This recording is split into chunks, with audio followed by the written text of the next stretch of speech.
Oke, sudah live nih, haha. Ya, kawan semua dengan Hadi, selamat tahun baru ya. Jadi ini adalah live streaming pertama saya di tahun 2019 dan saya menggunakan codename lah, codename Ninja Community Call. Kenapa Ninja? Karena ini adalah sebuah proyek namanya Singularity TV yang sudah saya ikuti 2 tahun lebih lah sampai sekarang. Jadi memang di grup kita saya sering nyebutin Singularity TV itu Ninja gitu loh, pakai code name. Ya karena memang ada maksudnya juga ya. Di Singularity TV ini mungkin mereka akan rebranding. Jadi percuma kok saya bilang SCTV. Jadi lebih bagus saya pakai nama code name aja biar nggak terlalu ketara. Maksudnya nggak terlalu berpikir gua pengen nge-hype gitu nggak ya. Jadi saya pengen mengikuti ini salah satu news terbaru dia, community call tanggal 8 Januari, berarti semalam ya. Ini tanggal 10. Wih, sekarang udah tanggal 10 ya. Oke, berarti gua punya video ini salah judul ya. Judul video ini saya tulis tanggal 9. Tanggal 10 berarti lebih kurang 1-2 hari yang lalu lah. Jadi dalam video ini saya akan mempelajari apa saja news-news baru yang hendak mereka hadirkan dalam tahun 2019 ini. Jadi kita langsung mulai doa aja. 1 jam lebih nih videonya. Can kick things off. A big thank you to everybody from the Singular DTV team who's taken some time out from their busy schedules to join us today, as well as to the community. You guys have been really great. We got over 80 questions submitted over the past few days, which is really phenomenal. And I think the level of interest from the community in doing events like this really bodes well for us doing more of these to come in the future. I wanted to turn things over to Zach LeBeau, our CEO, just to welcome everybody to the call. Hey everybody, Zach LeBeau here. I'm the co-founder and CEO of Singular DTV. And I'm particularly excited about this this format, this way of communicating. So I hope it's productive so we can do a lot more of these. And thank you all for coming. Great. Thanks, Zach. Just so that everybody's aware, my name's G. Thomas Esme. For those of you who are our regular Discord users, you may know me as Cineaholic. I like movies. It's why I work here at Singular DTV. Formerly, I'm our Director of Business Development, though I'm now shifting my focus to Director of Community Engagement. So these type of projects will be more of the stuff that I'll be doing in the future. Just some housekeeping to kick us off here. I wanted to throw a disclaimer. Though this is sort of a private group right now, this is a call that we are recording and we intend to disseminate publicly. Consequently, on this call, we aren't going to be revealing any secret information, anything that we aren't ready to disclose publicly, simply because we have a moral and legal responsibility to ensure that anything we're planning has been properly evaluated and vetted before it's been shared with the public. With that out of the way, one other bit of housekeeping I wanted to cover is because we got so many questions submitted from you guys, we likely are not, in fact, it's going to be impossible to get to all of them on the call today. Accordingly, we've now started a new process for the community to submit questions that you want evaluated and answered by the leadership team, and that is a new channel on Discord. So you'll see that we've just today added the community questions channel. So if there's anything we don't get to on the call today that you really want answered, or if there's anything we don't have enough time to go into detail about, please throw the questions up there, so we'll add them to the top of the docket for the next one of these types of calls. With that out of the way, I've introduced myself.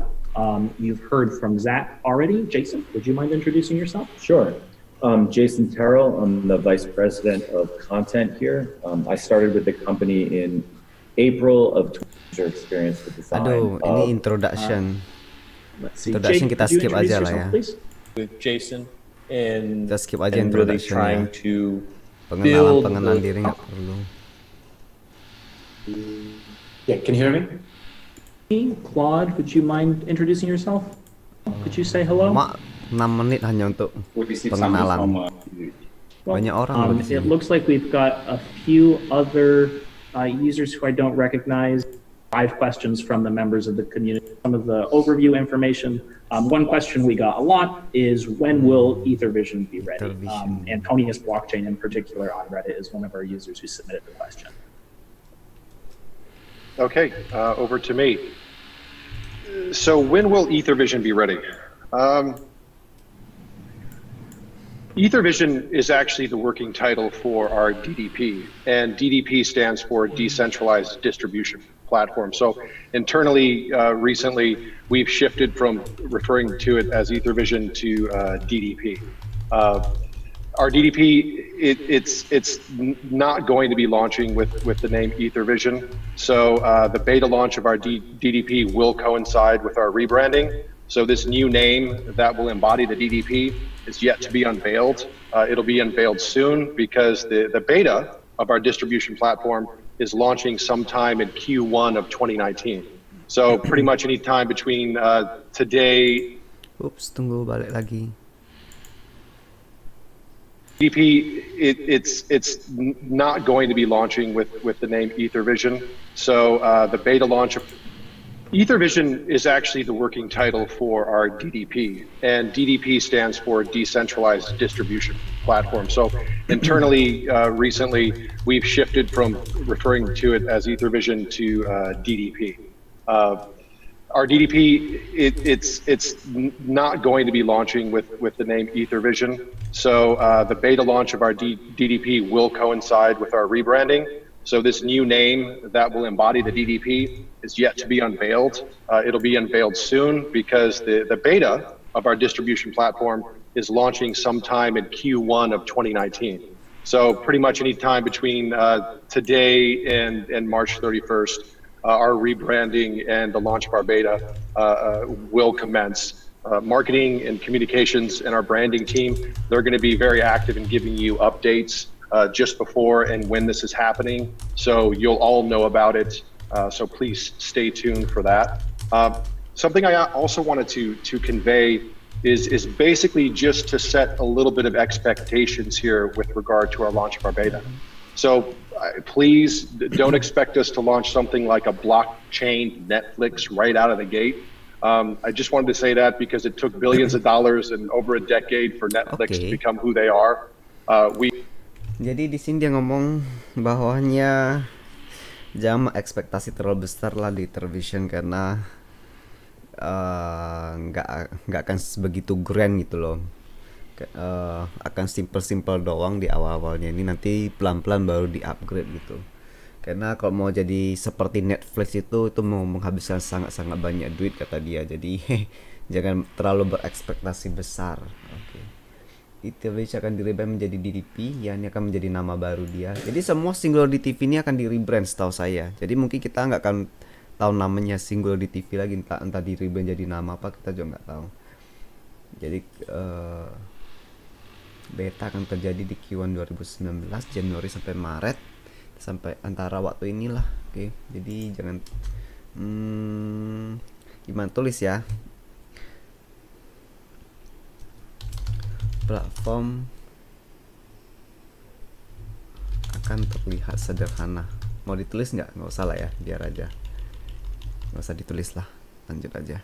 We are launching our beta, so this means that you'll be able to go onto our DDP, you'll be able to watch films and television and music. Jason will tell you more about this, but while you're doing that, underneath the hood, this revolutionary rights management system is going to be running, and you probably won't even know that is happening. You probably won't even care that that's happening, but the artists, they'll know, they'll care that it's happening. The entertainment industry certainly does care. So this blockchain rights management system is really first and foremost the thing that we're going to perfect with our beta. All different types of features and functions that we have planned, they're going to be rolled out systematically in upgrades over the next few years. For the users, things like gamification and incentivization, community aspects, social aspects, these type of mechanisms which are for you, they will be rolled out in these upgrades over 2019 and 2020 as well. So we're not only having to be a distribution platform here, but we have significant blockchain rights management technology to perfect, We've got an array of tokenomic, cryptonomic theories that we get to test once the DDP launches. So basically, what we're releasing and what we'll be continually upgrading over the next few years, I think will be among one of the most complex and comprehensive set of applications Ethereum and blockchain technology in general has experienced to date. Thanks, Zach. Okay. Another question from Antonius Blockchain on Reddit was, will single still be considered the mother token after the rebrand? And if so, can you explain what makes singles valuable? Yeah, okay, so our promise, our envisioning of the singles token remains the same today as it did back in early 2016 when we started publicly talking about singular DTV.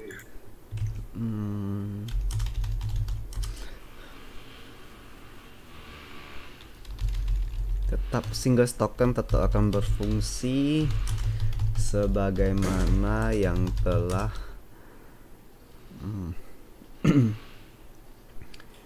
dituliskan di white paper.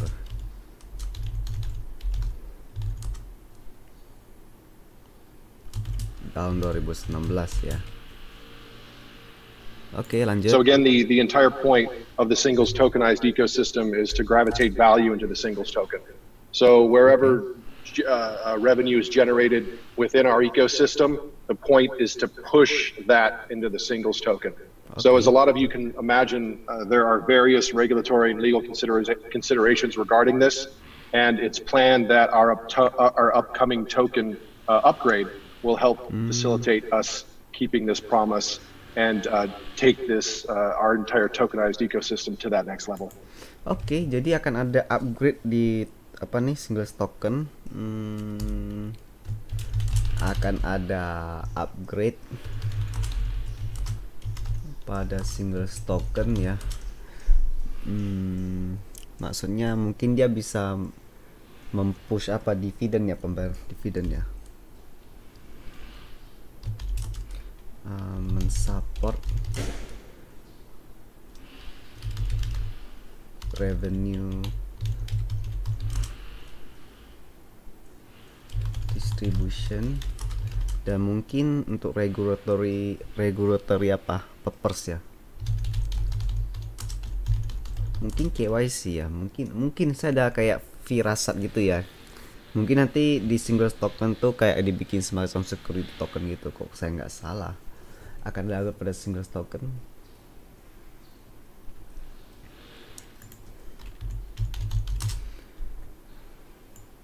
Regulatory purpose bahasa Indonesia apanya? Tujuan regulasi.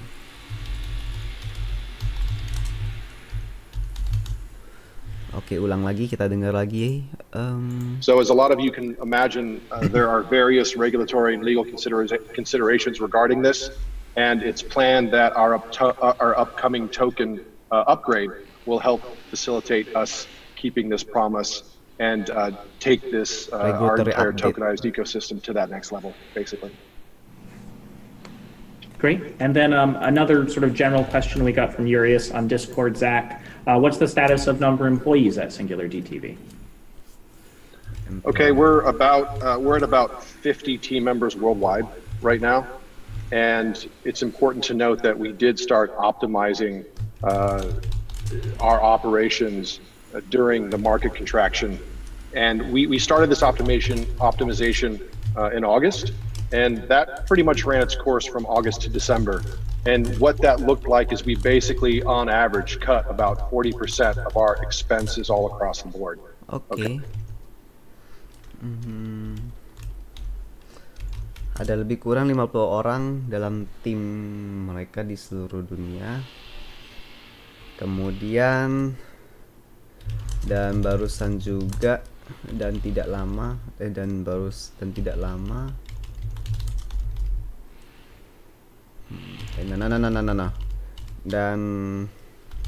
mereka juga barusan mengkat 40% dari expenses, memotong 40% dari cost pengeluaran mereka. Oke.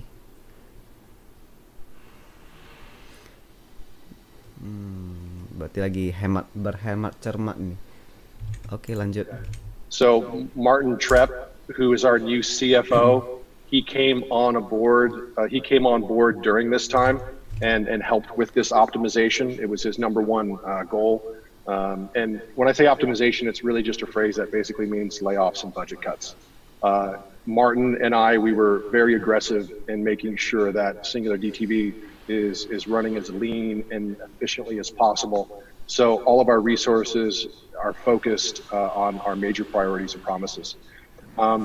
With regard to our roles, we do have organizational charts, and we can supply you with the categories of each of our departments and the job titles of each team member. And if it doesn't break Swiss privacy laws, then we can include the names of each team member as well. So we'll make sure that our operations team gathers that info for you and puts it in a place that everyone can take a look at it and ask questions about. Cool. Thank you, Zach. I think that covers a lot of our overview information. With Singular DTV running leaner and meaner than ever, I think top priority and probably top of everybody's mind here is a lot to do with the distribution portal. So Jason, I know we got some questions about artists and how they can participate with the platform. So Rainbow Jaw on Reddit was asking, how can artists participate in alpha and beta testing? Sure. So right now, currently in alpha, what we did was we engaged with a number of the artists that came on from the earliest days of Token, who were sort of already in the ecosystem and launched a token and were already involved in Oke, untuk para artis, dulu.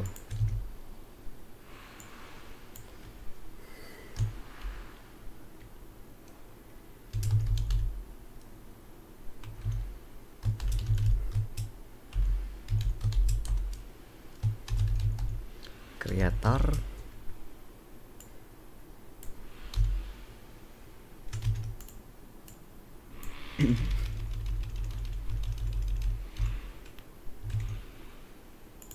Had previous work and had new work that they were contending with, and those folks became our alpha testers on the artist side. So we've had review from some of those folks. They've been digging in, they've been giving us notes for the past couple of months. Once our beta launches, which as Zach mentioned, we're aiming for Q1 here, artists around the world will be able to jump in from day one, and there will be information and guidance on. Oke. Jadi apabila DDP sudah launch nanti, para artis sudah bisa langsung lah menggunakan fasilitas platformnya. Oke. Dan akan ada, lalu akan ada juga panduan dan informasi untuk mereka. Oke, lanjut. The web platforms whereby you can access the application to sort of walk people through that. So from the very early days of beta, we're hoping to have artists from all over the world jump in, tokenize their IP, and launch a channel on our platform. I just wanted to add there as well that one of the importances about this being a beta release is that individuals like yourself from the community will also have an opportunity to give us feedback on the app and help us shape the development as we continue to version 1.0. Absolutely. I mean, as Zach mentioned, we expect many, many iterations of the DDP over the next couple of years, even, you know, applications that have mainstream adoption, things like your Hulu's or your Netflix, they change their UI and UX constantly. So we for sure want community notes, we want feedback, we'll have a process in place. Jadi ada tambahan juga, jadi bakal di-upgrade yang waktu berjalan 2009 sampai 2020 dan mungkin lebih dari itu ya, kasih plus lah. Seperti contoh apa UI upgrade, UI atau apa UX upgrade ya katanya tadi.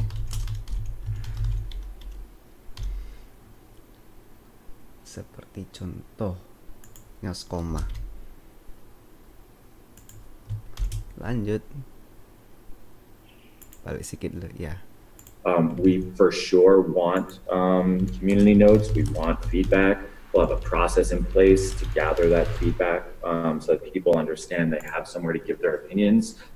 It's going to be an ongoing work in progress, but the core operational ability of the platform and our core goals for the platform will all be in place on day one of the beta launch. Awesome.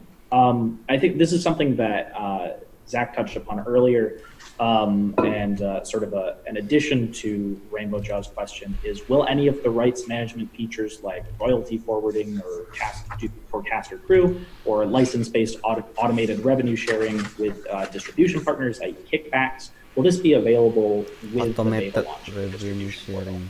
Yeah, much of it will be. So for now on beta launch, all the rights and royalties will be managed by the allocation of tokens. Now, the forwarding of royalties for cast and crew, sort of your back-end waterfall, will be available day one. What we're going to find is this is a case of manual adoption from people. So it's something that people need to be educated on how to do and how to manage. These individuals, so the cast and crew, whoever is involved on the back end of the film, will need to be able to hold the tokens of their respective projects. Will need to sort of learn what that process is. So all of these. Jadi nanti setiap artis atau karya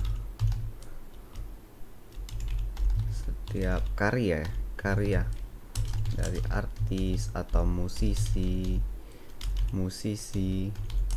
akan mentokenisasi,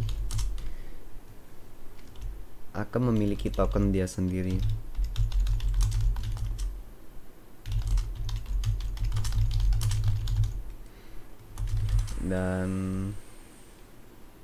Dan orang itu harus tahu lah bagaimana cara melakukan, harus tahu bagaimana proses itu berjalan. Oke. Background begitu. Manual adjustments can be made by sending tokens to and from distributors, cast members, etc. In the future, we're aiming to streamline this, to make it more user-friendly, more automated as we roll forward into future versions of the application. Great. Yeah, UI UX is definitely going to be a problem or a challenge to solve for not just us here at Singular DTV, but everybody in the blockchain space at large. Yeah, I mean, that from where I sit, that seems to be the name of the game across blockchain for 2019. Everyone's focused on these same kinds of issues because it's adoptability, right? RDDP, from my perspective, is going to be one of the mainstream applications that is consumer facing, right? So we hope to be part of that solution in creating an application that people want to use that broadens it beyond the technology, as Zach had mentioned, where it may or may not matter if people understand what's going on under the hood, whether it's blockchain or not, get them into this ecosystem, get them utilizing the app, and then that's going to help give us so much data and information around improving user experience as we roll forward into our future development. Right. So I imagine those of you who are joining us on the call today are actually quite concerned about all of the technical aspects of the platform. So I wanted to kick things over to Milad. A question that we get a lot in some form and another, and I think I'm going to paraphrase a question posed by Urius on Discord here, is will Ethereum's scalability impact user experience on our platform? Tunggu, ini adalah topik baru lagi, berhubungan dengan technical.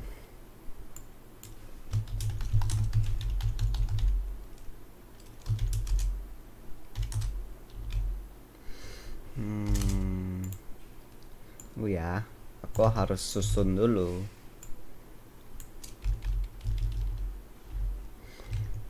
Okay. As much as we could, we reduced the number of on-chain transactions. When a user pays with Ether, we accept 0 confirmations, and unless something happens with that. Okay.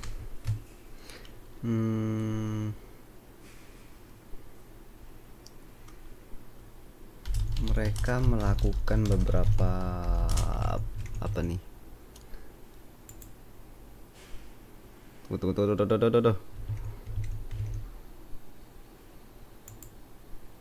Ayo, gimana tulisnya? Is will Ethereum scalability impact user experience on our platform? As much as we could, we reduced the number of on-chain transactions. When a user pays with Ether, mereka reduce on-chain transaction. Mengurangkan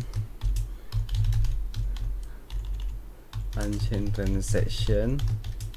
Jadi ketika pengguna melakukan pembayaran dengan Ether, maka zero confirmation. Ya tidak harus menunggu. Tunggu gimana tulisnya ya? accept zero confirmations, and unless something happens in the transaction, we allow the user to watch or listen to the content. Oke. Maka mereka menerima. Jadi artinya kan kalau kita bayar pakai Ether, mereka langsung bayar gitu, mereka langsung bisa nonton. Jadi nggak perlu nunggu confirmation gitu. Jadi mereka memang sengaja kasih dia nonton, lalu konfirmasinya itu nggak dia tunggu. Gimana bilang, nggak usah tunggu sampai konfirmasinya masuk baru bisa nonton, enggak. Jadi itu yang mereka lakukan. Artinya kasih nonton dulu, pelan-pelan masuk duitnya juga nggak apa-apa gitu loh. Mereka mengaca tuh transaction mana transaction ya. Jadi ketika pengguna melakukan pembayaran dengan Ether, mereka menerima nol konfirmasi.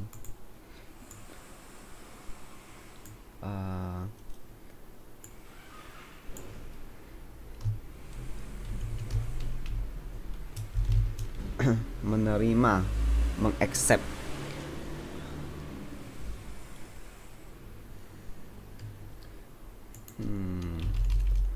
Artinya ketika pengguna melakukan pembayaran dengan Ether, maka SDTV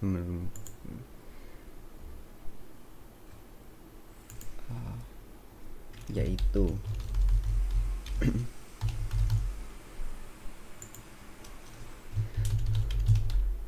setiap pengguna bisa langsung lah menonton kontennya tanpa harus menunggu sampai transaksi di atas blockchain. Sukses. Oke. And if something happens, we stop the stream for him. So that's okay. one thing we did. Another is that for the fiat payments, we batch. Okay.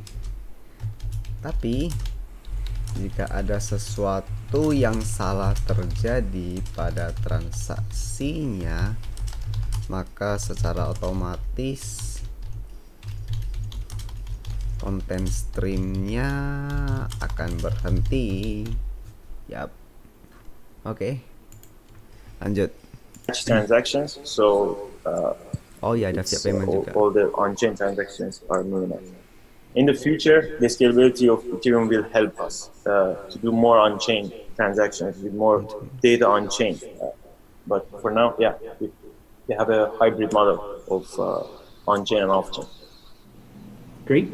And we also get a lot of questions, Milad, about content storage. If you wanted to store music or a film, where is it stored? Is it on-chain? Is it in a CDN? Konten.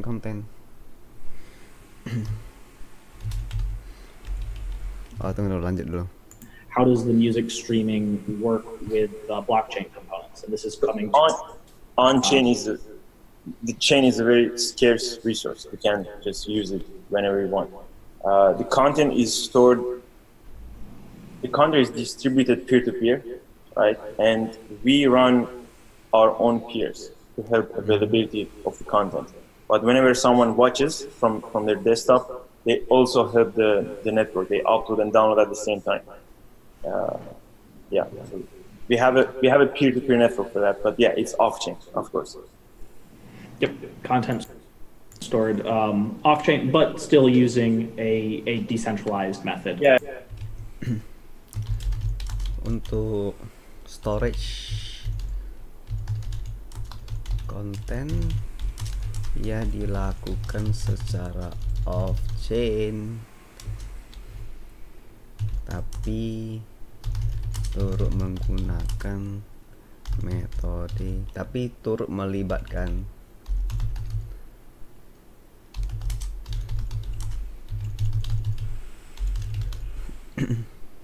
It's decentralized peer-to-peer network, but yeah, it's off-chain, obviously.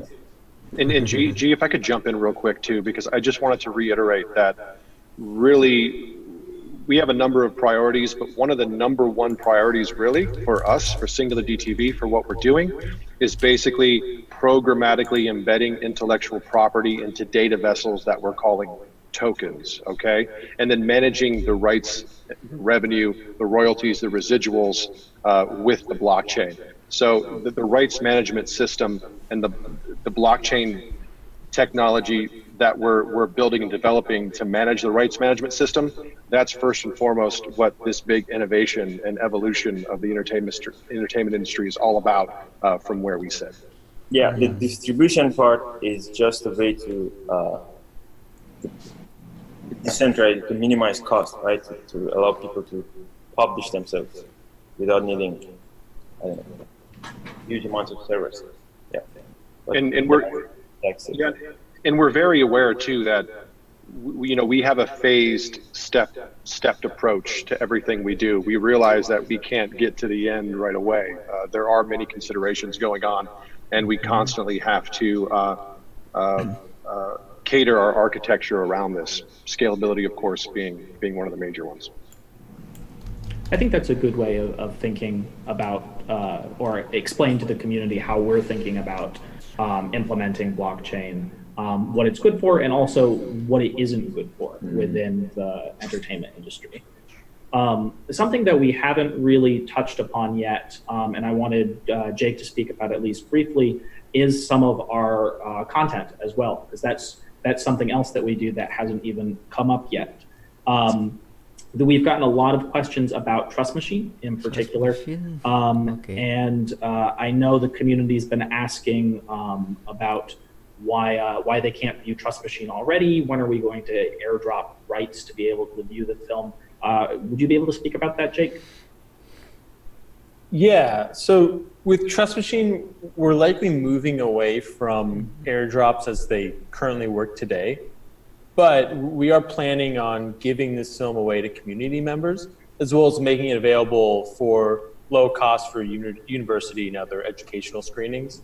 I think the big thing to take into account with a film like Trust Machine is that we are creating a holistic campaign for it and really doing the best that we can to maximize viewership both within our community but also outside the community, and allowing this film to really help be a tool for the larger conversation around blockchain. So that's why having it play in theaters, like when it played in New York and Los Angeles, and the same thing with having a robust educational university screening campaign. Those are all parts of how we really make the most of getting this film out to the world.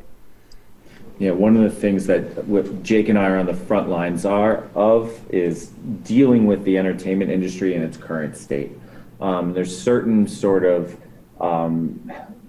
pretty hard and fast release patterns with how you disseminate a film. And if you jump over one piece of the release, you sort of burn that. You burn that revenue and you burn that opportunity for the film. So we've always baked in that we want this film to be available to our community and to be given away to our community. But we sort of have to follow these steps as they exist today in order to maximize that exposure for the film and to maximize the number of people that get to see it, which is really the most crucial thing for a film like this. It's something where while we are decentralizing the industry, we have to deal with these centralized structures at the same time and roll out these kind of hybrid releases so that we can prove where it can move to. And that's really what our efforts are focused on, is, you know, helping to continue to evolve the industry and get them to think more forward about how things can work. As a documentary about blockchain, Trust Machine is also quite a niche film. So it's useful to premiere it in local indie theaters, because then you can increase its exposure to people who might not be actively seeking out a blockchain documentary to go watch. Absolutely. But you know what's interesting about this, and Jason, you just mentioned it there. There's certain hurdles that we have to jump through in the entertainment industry just to build these bridges of these commonalities for them to be onboarded into what we're building.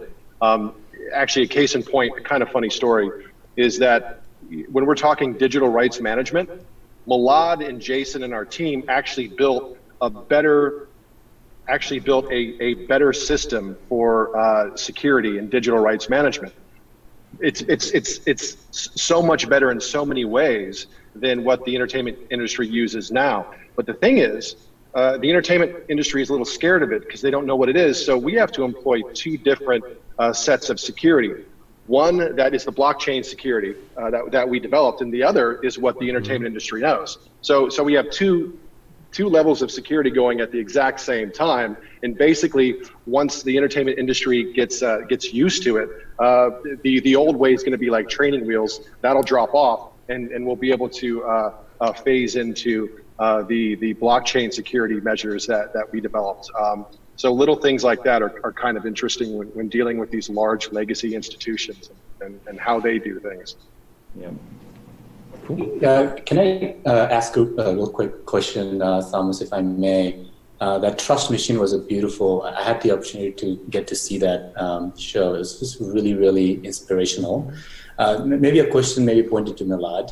There's one thing that they talked about, this experiment that was being done in Jordan, where the retina was being used as an authentication. Can you speak of that? Like, I mean, it's from a UI perspective, that's a very convenient way of accessing your wallet, your private key and all that. Is this, I mean, that could, you know, I know wallet itself is like one of the, you know, remembering all these keys is one of the biggest hurdles, right? So I'm wondering whether or not this type of technology could be beneficial or could be useful. I'm just kind of randomly thinking about it. It's very similar to Face ID, right? You can't just accept that as the first security. You have to have something that only you know, right? So as a quick access, it's very beneficial. But as the only way to access your wallet, no, because you can be forced to open your eye or something, you know. Interesting futuristic stuff. I think maybe one more question to the team here, then I notice we're about halfway through our call, so I want to turn it over to the community on this call to be able to ask live questions. But Jake, would you mind also talking a little bit about the other original content that we're working on?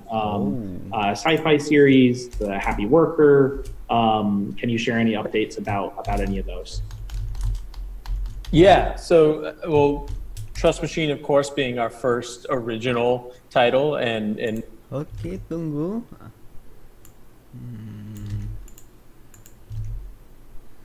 Mana nih? Yo. Mana bulatku? Bullets.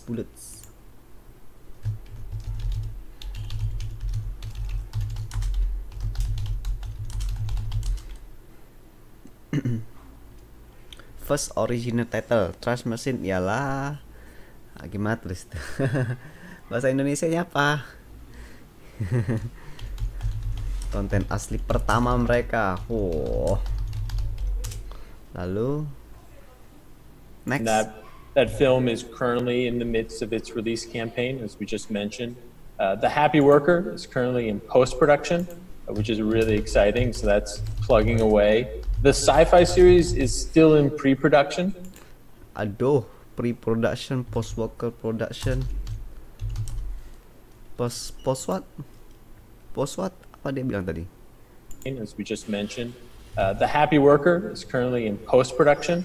Post-production.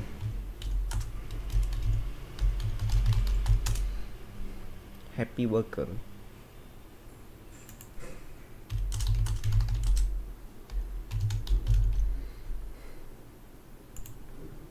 which is really exciting. So that's plugging away. The sci-fi series is still in pre-production, but I know we've got a great team of people who aren't on this call that are working on all those different projects. And so we're really excited about them. And then we also have our other sort of exclusive acquired titles, Prospect and Perfect, that are in the midst of their release campaigns.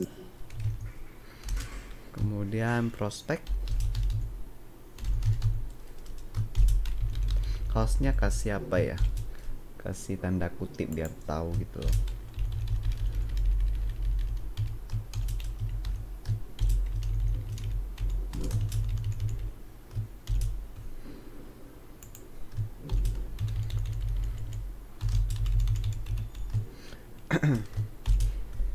Prospek ini kayak film apa itu loh, eksklusif, bukan dari mereka, masa ada kerjasama gitu.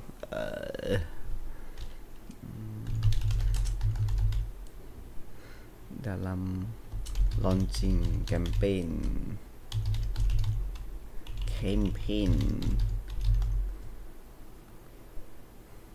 as well. And just one last note about the happy worker. I know it can be hard when you don't follow industry, entertainment industry news. These things are so far out. It takes years for production to happen. It's hard to sort of gauge layers of success and expectation when things take so long. We cast Josh Whitehouse as the lead of this film, as the young lead, because we loved his prior work. But he had done some TV work, he had done some indie films, nothing that was a massive needle mover. But people were like, this kid's going to be the next big thing. We were really excited about him. We cast him. He's great in the film. He's a great guy, just truly inspired by what we're trying to do. He actually got a happy worker inspired tattoo, which is pretty amazing. That's a serious layer of dedication. But here during our post-production period, I guess this was maybe a month ago or 6 weeks ago, it was announced that Josh was cast as the male lead in the Game of Thrones prequel series that HBO is launching in 2020. This was nothing that was on our radar at all when we cast him, but it's news like that that just massively raises the profile of projects like this. A fairly small indie film with a fairly unknown actor all of a sudden gets cast in, the biggest franchise in the world that's not Disney or Marvel. It makes a huge impact on the film. So we should all be really excited about the trajectory of that one because it got a big boost from his future work. That's awesome. Yeah, I'm really looking forward to seeing the happy work. And also, aside from that, from those titles that you mentioned, we do have about 11 different film and television projects going about right now. Oke, selain dari ini semua, ada 11 film atau televisi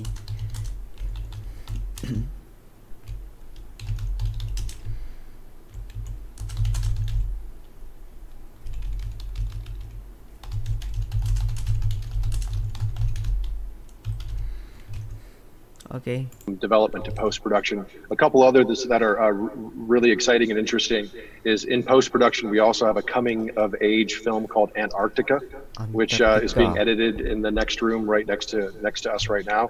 And we also have this amazing adventure story happening in the Amazon jungle called Akade Meru, which starts shooting next week as well.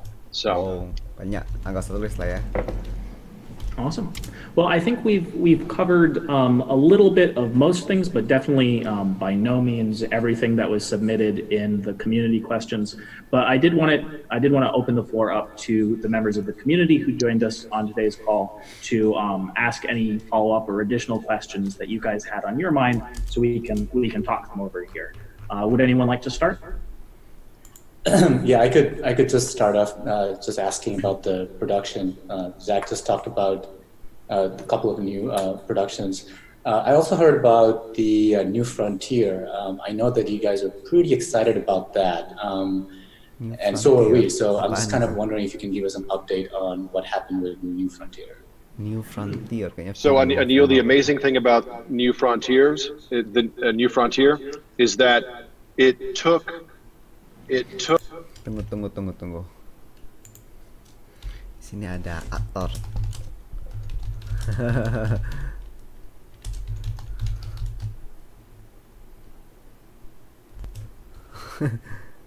Ada aktor yang bakal terkenal terlibat gimana tulis. Nggak usah tulis biar aja.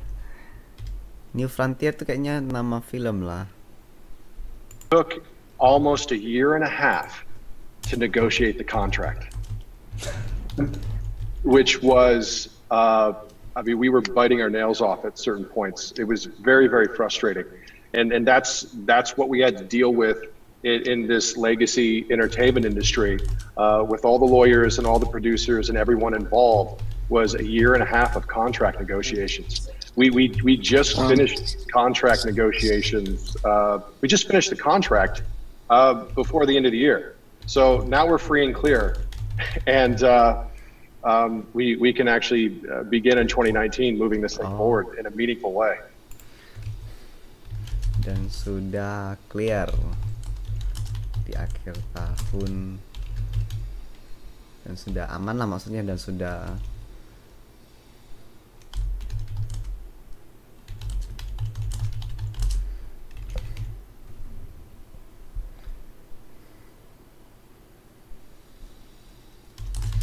jadi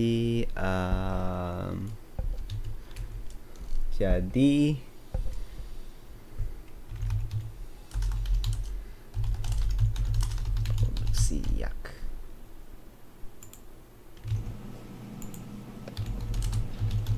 Okay.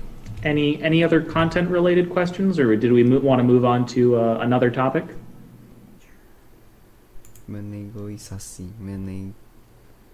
All right.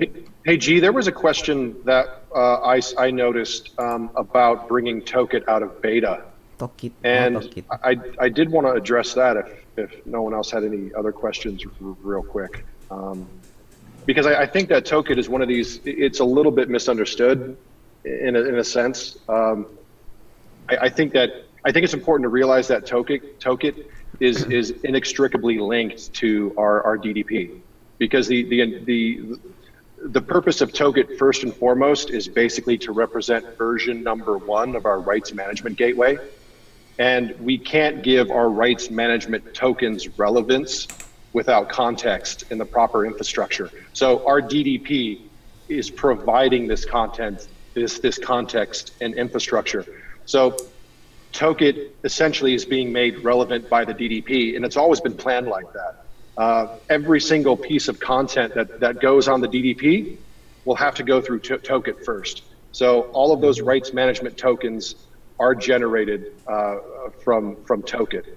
So the first and foremost purpose of Tokit is that, and it's soon to be realized, is that it generates rights management tokens, okay, for the DDP. The crowdfunding aspect of Tokit has always been secondary. And I think it's gotten a lot more press and coverage because that crowdfunding aspect, the ICO aspect, it's sexier, it's more interesting to the average person. And I think it's easier for people, for the general public to wrap their heads around rather than understanding blockchain rights management tokens. But that crowdfunding aspect has always been secondary.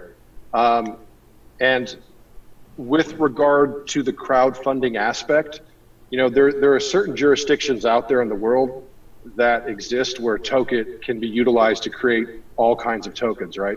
But in order for Tokit, its secondary purpose of crowdfunding to be effective in the United States, we need to turn Tokit into a regulated crowdfunding platform. And that's a process. Because this is not in our direct purview at this time, we're not going to be moving forward with it anytime soon, turning it into a regulated crowdfunding platform. But we're definitely akan dijadikan regulated crowdfunding platform, tapi nggak gitu cepat ya. In our direct purview at this time, we're not going to be moving forward with it anytime soon, turning it into a regulated crowdfunding platform. But we're definitely going to address that issue in the future once we've perfected our rights management system. So in the future, we can definitely see a DDP. Actually, I think the way it's going to look in the future is Token and the DDP will probably be integrated into one unified application. But for now, as we're ramping everything up, testing everything out, and perfecting everything, it's going to be two separate applications. So. I think that's a really good note, Zach, because something I've noticed in a lot of the community responses and questions is all about Token as a crowdfunding portal. But I think one of the things that perhaps isn't clear to the community just yet is every single piece of content that lands on the DDP that you're downloading will have a token associated with it that's created through Token. Yeah, the DDP, the consumer-facing app, is a brand and artist-focused application. So everything is channel-based. Every artist, every distributor, every production company will have a token. This all integrates. Oh, token and channel. Gimana ya?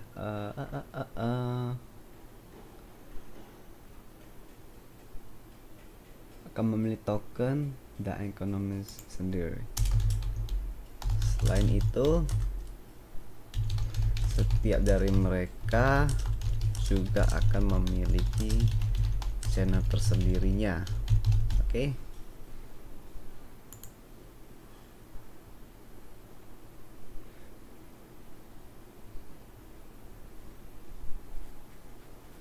Oke, lanjut. It's a token. Content is, all the rights revenue. Tunggu. Setiap dari mereka juga akan memiliki channel tersendirinya yang terintegrasi dengan token dan ekonomi masing-masing. Jadi ini nggak usah tulis lagi, oke?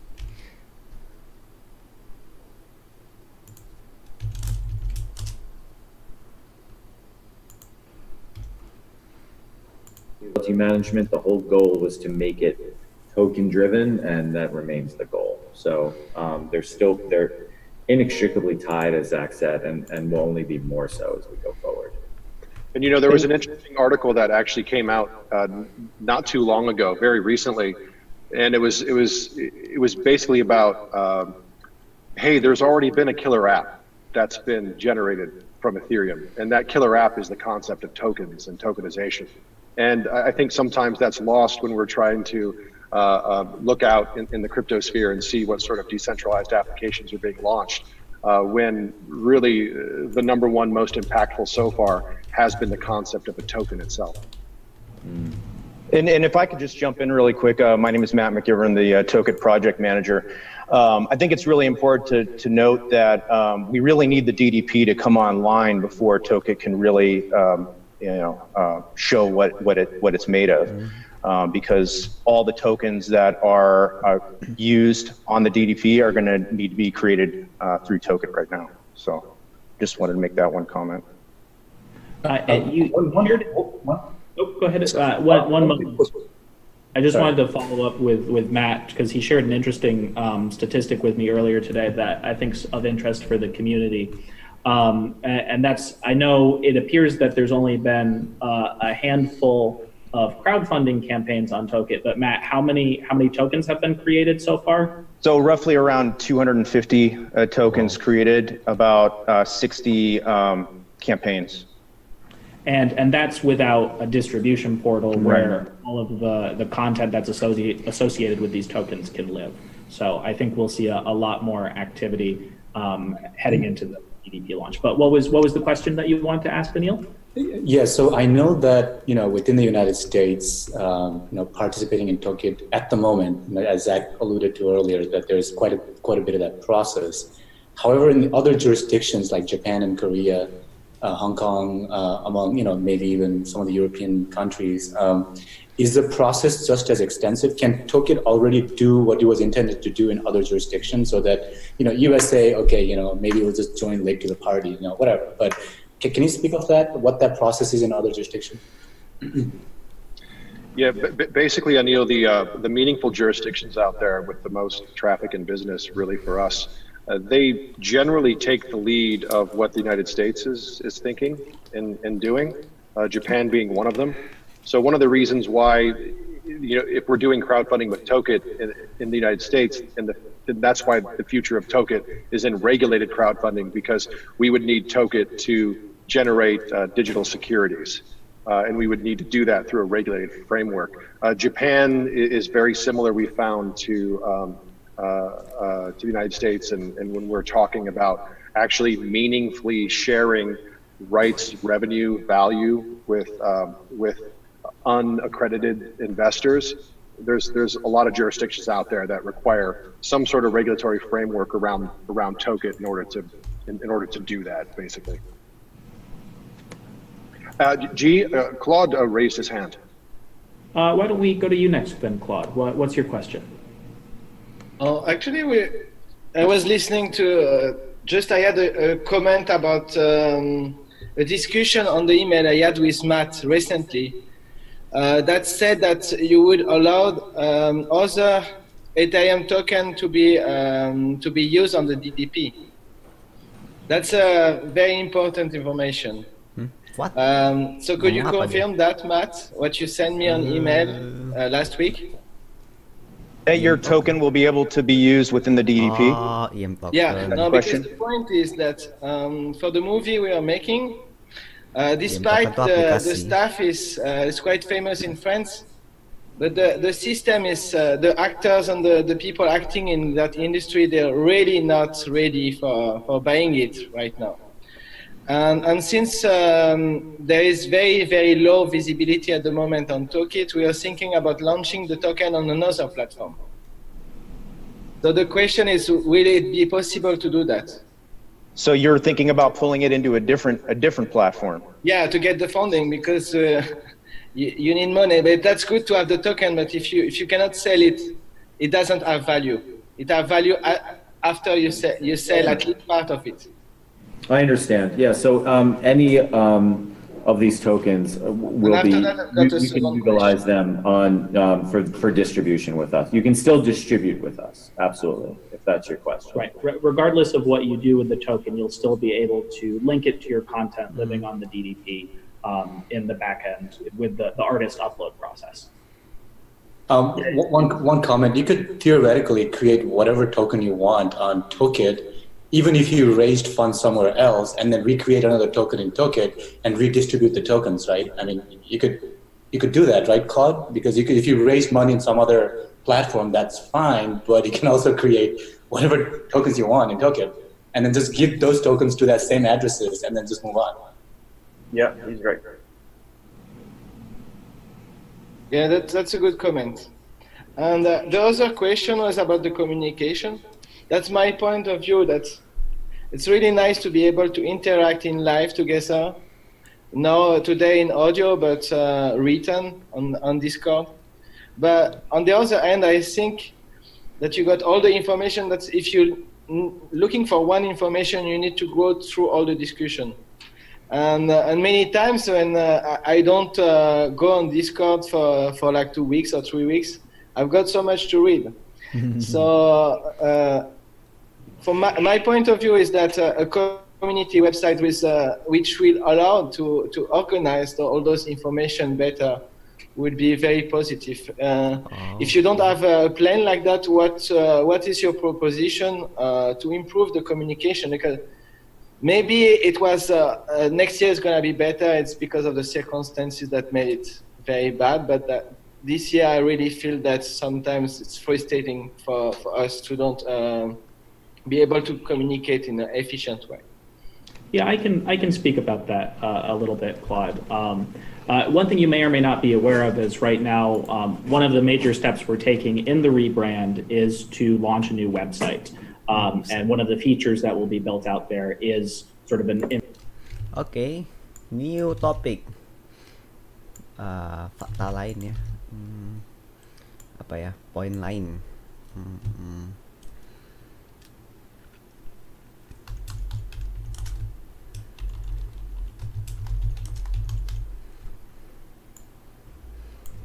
Nanti di rebrand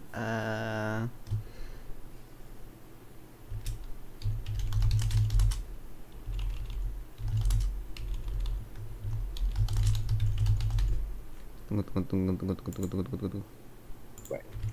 Yeah, I can speak about that a little bit, Claude. One thing you may or may not be aware of is right now, one of the major steps we're taking in the rebrand is to launch a new website.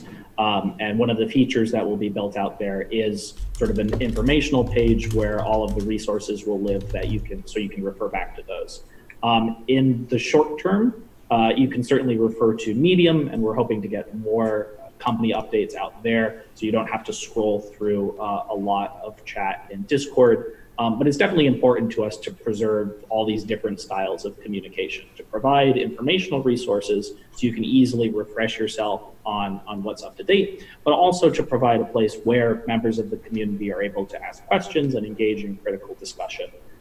So we'll definitely be doing more of that and doubling down on that in 2019, which is in the purview of my new role. Okay. But it's definitely important to us to preserve all these. You can refer back to the communication because that's you can refer back to those. Claude. One thing you may or may not be aware of is right now, one of the major steps we're taking in the rebrand is to launch a new website. And one of the features that will be built out there is sort of an informational page where all of the resources will live that you can refer back to those. In the short dengan salah satu fitur informasi sources. Okay. Short term, you can certainly ask one additional question, as launching points for discussion. I can ask one additional question, Thomas. Sure. Go ahead. I know that earlier we spoke of singles representing this mother vessel, you know. So then, you know, we've had lots of smaller sort of interest over the last couple of years, you know, things like Blockhouse, you know, over in Swiss, or like the Plug, or the Breaker Mag, or like I think Zach, you also blogged about Civil. So then, are these then? Can we assume then that these are like the smaller vessels that kind of are erupting out of this big mother vessel in this context? Is that an appropriate way of thinking about this, or are they completely different and independent of the singles economy? They would fall under both those categories. So what the great expansion of 2017 really helped us do was to basically test the limits of our vision for the singular DTV ecosystem. So it gave us the ability to go outside of our main priorities and see what sort of support structures are out there to help our goals. Because the number one thing that we want to do is make sure that we can lay the foundation for a decentralized entertainment industry, okay? So I think if you look to see what singular DTV is going to be in the long run, the future of where we want to end up is basically we're nurturing the DDP and the singular DTV ecosystem to a point where we can completely open source it, where we can deploy software development kits, where we can allow people to customize their own experiences and customize features and functions that they feel are useful. And so the entire point really for the singles tokenized ecosystem, or the tokenized ecosystem that we're evolving toward, is for the singles token and what the upgrade will become to be the underlying value that the entire decentralized entertainment industry runs on, okay? Having said that, when we're talking about Civil and Breaker Mag and Plug and Blockhouse, one of the things that this contraction has showed us is that we have to be very, very precise and picky on how we spend our time and our resources, because they are finite, okay? Yes, the funds, the ether is finite, but there's one more resource that's even more important that we can never get back, and that's our time. So with regard to Breaker Mag, you know, this is something that we love so much, because when we envisioned Breaker Mag, there wasn't serious reputable journalism that was unbiased happening in the crypto sphere. Breaker Mag provides that, but the responsible thing that we have to do with Breaker Mag now is make sure that it adds value to our system, to make sure there's a revenue structure around it, because we can't subsidize it. We can't turn it into something that doesn't add value. Things like Blockhouse, things like Plug. Well, if you look at Plug, for example, Plug is really its own new type of blockchain protocol. It has a completely different architecture. So we can see how long it's taken Ethereum to get from inception to where it is now. Plug is one of those long-term projects where it's going to take a few years to really build out exactly what it needs and to launch it. So in a lot of ways, we're looking at very long-term type things to build the industry, to build the ecosystem. But with regard to things like Plug, I guarantee you, we're not putting any money, we're not wasting any money in anything, in any of these things, unless it's going to bring revenue back to us. So 2019 is all about the DDP, first and foremost. Original content to help bring new eyeballs to the DDP, and then support applications like Token that can help prove our rights management system. I know we're coming to the end here. Did anyone who hasn't had a chance to ask a question yet, did you want to at this time? We've only got a few more minutes, so please speak now or hold your peace until next time. Hi, Thomas. I think you as a community, you as a team are very strong. I really like that, and I think your vision is very, very strong. I just want to point out that some things like a regular user or a regular community members, we see things much simpler. So I put a lot of questions. I'm trying to put questions that give an answer for 10, 20 seconds. This kind of discussion I think are welcome. I think we need to do it more often, because 100% with more people participating in the discussion become more longer, more deep. I'm not a technical guy. I'm concerned about the utility. I'm concerned about the future of the company. So most of my question, I was trying to think a lot to put it as simple as possible and to give a short answer. Communication. Let's put it this way. From the community, the communication doesn't look very engaging, because we have a nice vision, but sometimes on the deadlines, on the execution, we miss some simple answers. So again, I respect a lot the vision. I cannot be in your place 100%. We just expect some point-to-point answers. For example, BTP, it's quite not easy for us, for anybody, to understand why we don't have a deadline, no matter if it's delayed. No matter, because any company, I can give you, any company give a product, if a service put a deadline, then we can focus on that. This kind of thing create more awareness. This, I think, create a lot of cover, publicity, and so on. So it's okay to speak generic sometimes in Q4, Q1, Q3, Q4, but probably put, I don't know, 1st of March. Then we'll see, maybe we'll put it earlier, maybe. I think give another awareness. I think also you as a team are working 24 hours with such a complex things that sometimes maybe the perception how we see from the other side is not 100% realistic. I see also Jason speaking about a lot of content, a lot of big things. But the point is, okay, me as an investor, why I should buy a token? Why should take a token for that? And I ask this, why I should do it now? I give an example with David Bowie, you know for sure that example. I understand it's not easy. I understand that I'm trying to make simple, very complex things. But I think after 2 years, somehow we need to point out simple things so a regular user can understand it very easily.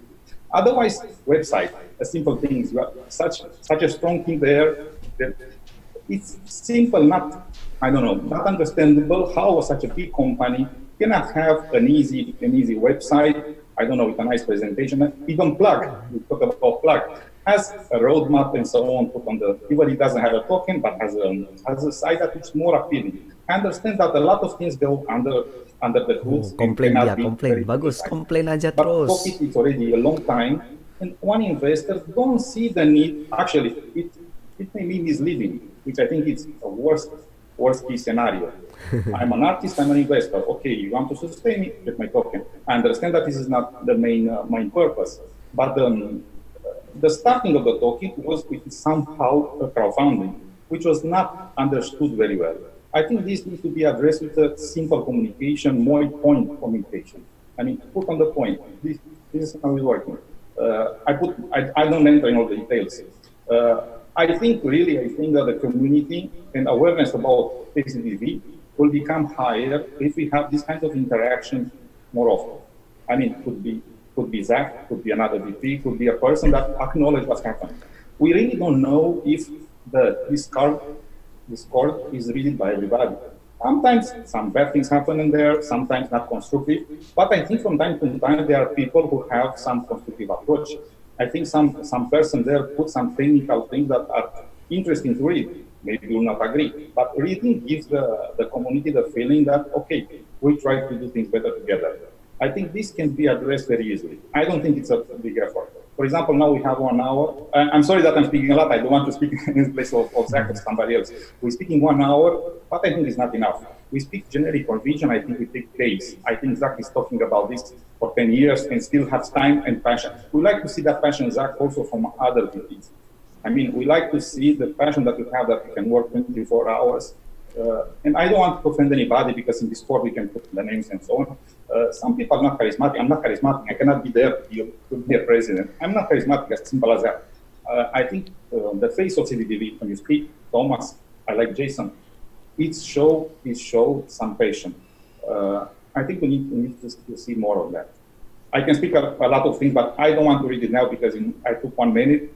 Maybe we'll have the chance to do other conversation. Maybe, hopefully, everybody will be interested to read also what other community members are saying. Some community members are much more technical than me and put some very interesting questions. And maybe we'll have some deadline to give the engagement better. Yeah. Okay. And this is also the first time we're doing this, right? So, and this is the first time we're doing it, and it's not, the conversations that we're having is not scripted, and that's the beauty of this type of hangout, and that's what people tend to appreciate a lot more, because there's a lot of thought and creativity on the air, right? So I'm actually very happy that we're able to touch base with such a vast group of the company, along with the token holders, to discuss, whatever concerns or whatever the progresses that might be going on. So thank you so much for all of your time. I think it's really a good thing. I hope it's also the same opinion from the executives. I think from my point of view, this is one of the best things happening in a long time in the executive, and I really hope the feedback that you will get is good enough so we can continue this kind of things. Maybe none of us will participate in all, but at least some having the continuous engagement, I think, is very beneficial. Yeah, well, thank you very much for your very honest and frank criticisms, Edward. They're definitely appreciated here. One specific comment I did want to address is this concern that the executives aren't aware of the communication that's happening on Discord. And I just wanted to assure everybody on the call that that is false. Even if they're not engaging directly themselves on Discord, our community managers, a number of whom are on this call, are generating reports for them. Ideas are making their way to Zach, to Kim, to Jason, so that they're aware of the communication that's happening there. It's sort of a function of that very finite resource time that Zach alluded to earlier. Jason's schedule is incredibly hectic when it comes to all of the meetings and multi-department work that he's got to get done in order to get the DDP to the finish line. So those of us who are engaging with you on platforms like Discord are just trying to act as a more efficient means of disseminating that information so that he is able to split his time and really devote and prioritize the work that he's doing with the DDP while still remaining updated with the conversations that are happening in the community. Just one thing too about deadlines, if I can, Edward, because it is a challenge. Rest assured, we do have internal deadlines. We share what we can. This is a massively competitive field. All we've seen since Zach and Kim launched this thing is, competitor after competitor calling themselves a blockchain entertainment company, coming out into the world. There's a lot of people that have made a lot of very vocal announcements that haven't come to fruition. We've always leaned towards head down, boots on the ground work rather than be a loud voice. I think, as G alluded to, this year we want to make a better balance of that and be in better communication with you guys. I I do know that if we don't launch the DDP in Q1, I will grow a mustache like Jake has, and I'm pretty sure Milad said he'd shave his beard off. I don't know. I don't know if I'm misquoted. No, but we absolutely have, we have a structure. We do aim for dates. I, coming from the entertainment industry, have very much now seen and realized, development is not a straight line, especially when you're innovating. And so, we've done what we've done to keep you appraised to date, and we aim to do a much better job than that this year and going forward. One of the other issues that you brought up, Edward, was just sort of developing a communication style and more engagement like this. And I believe that you are correct. It's something that's been lacking in the past, and 2019 is our year to fix that. It's why I'll be changing my focus so we can do more of this and really engage and grow our community, especially as we're heading into hugely important product launches. So that criticism is definitely well heard, and it's one that we're taking into account, and have already started taking corrective measures to address. I think please go ahead. One more question, and because I think already past time here. Of course, it could be possible for some of the questions that there are so many, and could be even more. We can continue the discussion in the Discord, or maybe the executive can give some reply to them if it's possible. And second things, considering the DTP, do you consider a model when using the payment with singles will give some discounts to the user, something like that? This will create better utility for the tokens. So I missed the first question, but the second question about discounts using singles tokens, everything that we're looking at on the crypto side of payments dovetails into a larger reward strategy that we've been putting a lot of thought into. The challenge is going to be, how do we build something unique that gamifies engagement with content and makes this platform stand out amongst the non-blockchain but much larger traditional players out there. And that's an ongoing conversation that involves Zach and Milad and myself and G and Jake and brand marketing teams here. And it's something that you're going to see evolving over the first couple iterations of our application. The baseline beta launch was, let's get rights management licked, let's get content security licked, let's get this innovative peer-to-peer system in place. Let's get our initial partners on board. As we get towards our future application, our future versions, you're going to see more and more of that come to the table. That's going to make the platform more sticky for consumers. And Jason as well, Edward, one of the things that this is where we want to go to the community to have a dialogue with and to talk ideas out as well, because the entire gamification, incentivization, reward structure is something where I think the community has a lot of ideas and good input regarding this. So we look forward to having an open dialogue about that as well with everyone. Great. Well, I think we're out of time. Understand, Edward, as a technical answer to your question. So, for example, when you create a token on Token, or when you pay for services on Token, you get a discount when you pay with singles. That's because Singularity TV is getting the money, right? But we can give discounts on behalf of the artist. The user pays with singles, pays less money goes to the artist, right? So you can't really get in the way of the user and artist. That's why it's not a great idea to give discounts. I'm confident Jason can negotiate nice contract with artists, so yeah, it should be fundamentally, we should be out of the way, yeah. Great. Well, thank you very much to the whole Singular team for joining us today.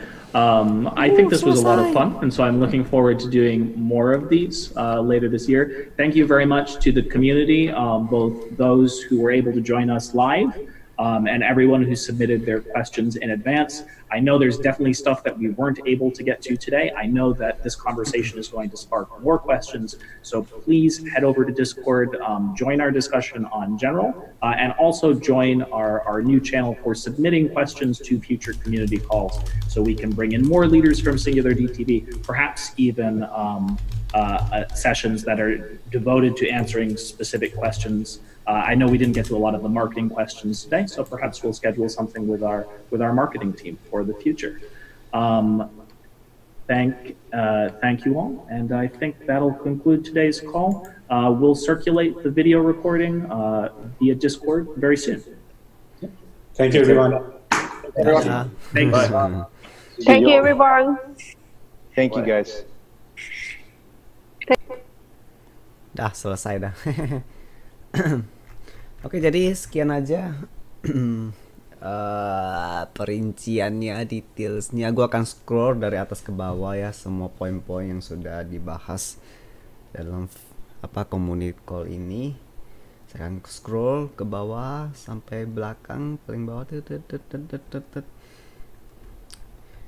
Oke, jadi video ini mungkin akan saya mungkin nanti kalau ada waktu seperti biasa lah ya, video-video live streaming ini saya nggak bisa janji akan terus disediakan secara publik, karena video live stream ini kan dilakukan secara raw ya, tidak ada edit, tidak ada script, jadi kadang susah untuk orang dengar gitu. Mungkin ya nanti kalau ada satu waktu nanti saya akan rangkum semua poin-poin penting ini, bikin video yang lebih singkat gitu, dan video ini akan saya unlisted gitulah kalau itu terjadi. Oke, bye bye, dadah, kabur. Tutup, lanjut besok.